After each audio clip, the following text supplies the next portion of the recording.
आदमखोर भेड़िए का आतंक एक बार फिर से लौट आया है। आपको याद होगा पिछले साल इन्हीं दिनों की बात है, यानी कि अगस्त सितंबर के महीने में बहराइच में भेड़ियों ने एक के बाद एक कई ऐसे शिकार किए थे। कुल 10 लोगों को मार डाला था। तब भी बहुत हाय तौबा हुआ, बहुत हंगामा हुआ।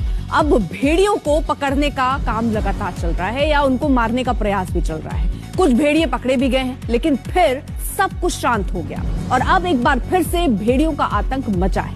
सिर्फ 5 दिन में 3 लोगों को उन्होंने शिकार किया, जिसमें 2 छोटी बच्चियां भी हैं। इस बीच कुछ लोग ये भी दावा कर रहे हैं कि भेड़िए नहीं, तेंदुए। पूरी रिपोर्ट देखिए।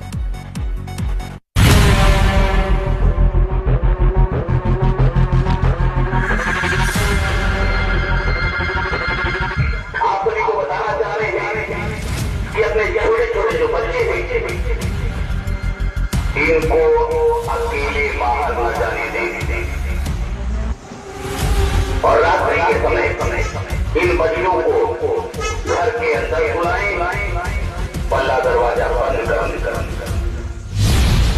क्या बहराइच में आदमखोर भेड़िए फिर से वापस आ गए? 1 साल बाद फिर से शोर, बहराइच में लौट आया आदमखोर। 1 साल पहले भेड़िए ने 10 लोगों का शिकार किया था। इस बार क्या होगा? ठीक 1 साल के बाद उत्तर प्रदेश के बहराइच में भेड़िए का आतंक शुरू हो गया है। सिर्फ 5 दिनों में आदमखोर ने 3 लोगों को अपना निवाला बना लिया है, जिसमें 2 बच्चियां भी शामिल हैं।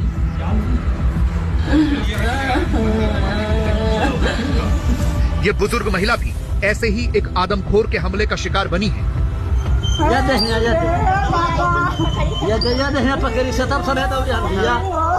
दांत बना है। और इसके अलावा 2 बच्चियों को भी भेड़िए ने शिकार बना दिया।